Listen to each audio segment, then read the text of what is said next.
An original podcast from podlatino.com.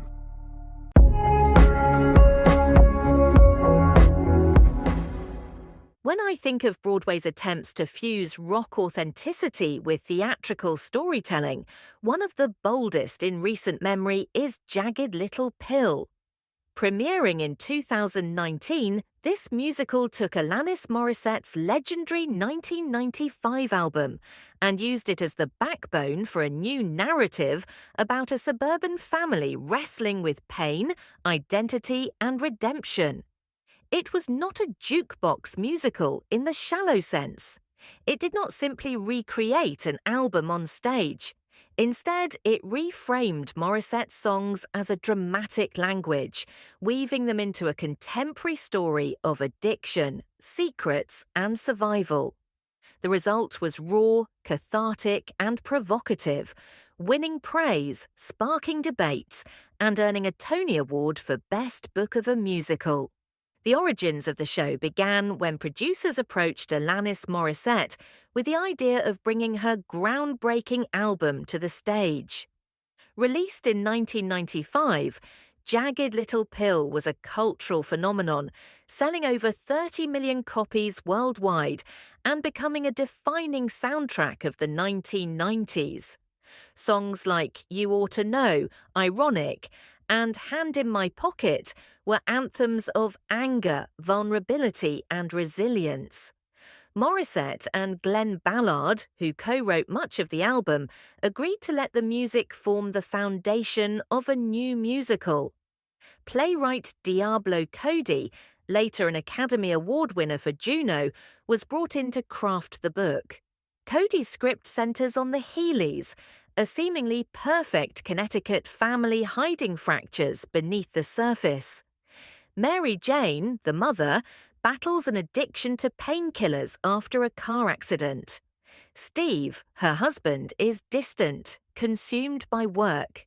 Their daughter Frankie, adopted and black, struggles with identity in a white suburban environment. Their son Nick feels crushed by the pressure to excel.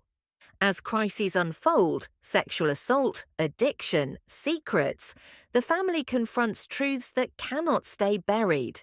Morissette's songs thread through these lives with startling resonance. All I Really Want opens the show as Mary Jane masks her struggles. Hand in My Pocket reflects Frankie's search for balance. Ironic is delivered with biting humor as a high school classroom debate. You Oughta Know, one of the most iconic numbers, becomes a show-stopping declaration of rage and betrayal, bringing audiences to their feet. Uninvited gives voice to Mary Jane's downward spiral, while Thank You closes with hard-won acceptance. The songs, once tied to the angst of the 1990s, proved timeless, reframed to explore pain and hope across generations. The Broadway production, directed by Diane Paulus, embraced intensity. Sidi Larbi Cherkawi's choreography was visceral, often expressing trauma through twisting, writhing movement. Ricardo Hernandez's set design framed suburban spaces with shifting panels and projections, evoking both comfort and confinement.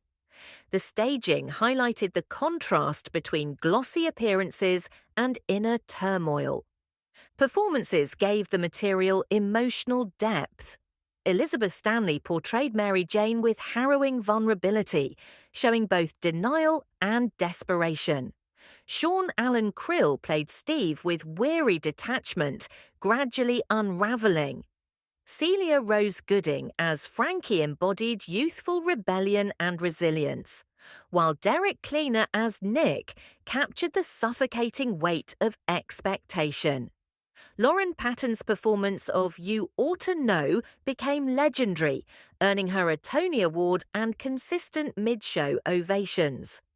Jagged Little Pill sparked conversations not just about music, but about social issues.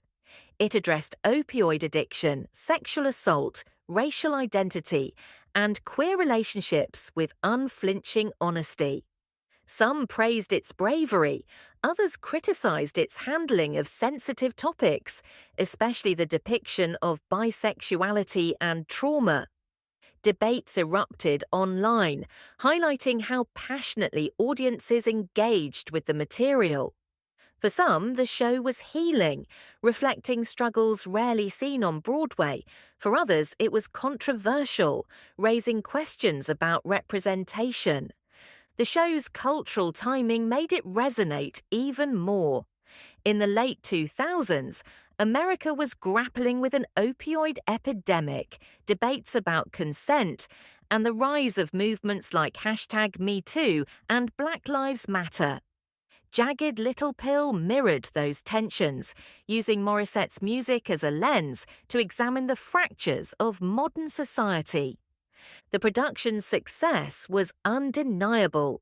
It received 15 Tony nominations, winning Best Book of a Musical and Best Featured Actress for Lauren Patton. The cast album earned a Grammy Award in 2021 for Best Musical Theatre Album. Touring productions spread its reach, ensuring that Morissette's songs found new life in theatres across North America and beyond. For fans of the original album, the show was both nostalgic and revelatory. It reintroduced classic tracks in new contexts, while reminding audiences of the raw honesty that made Morissette a generational voice.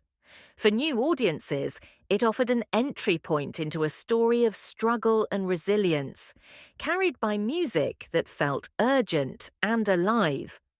What makes Jagged Little Pill endure is its refusal to smooth edges. It lives up to its name, jagged, sharp, difficult, yet cathartic. It shows that musicals can channel rock energy without losing emotional nuance. It bridges the gap between personal pain and collective healing. It proves that Broadway can embrace the rawness of alternative rock while still delivering theatrical craft. When I think of Jagged Little Pill, I think of Elizabeth Stanley collapsing on stage in Uninvited, of Lauren Patton tearing through You Oughta Know, of teenagers in the audience nodding to Ironic, with both laughter and recognition. I think of a show that dared to be messy, to confront trauma, to honour Alanis Morissette's fearless honesty. It is not a musical that resolves neatly, but one that leaves audiences shaken, questioning, and ultimately hopeful. Jagged Little Pill is not just a jukebox musical. It is a testament to survival, to the power of rock, and to the truth that even pain can sing.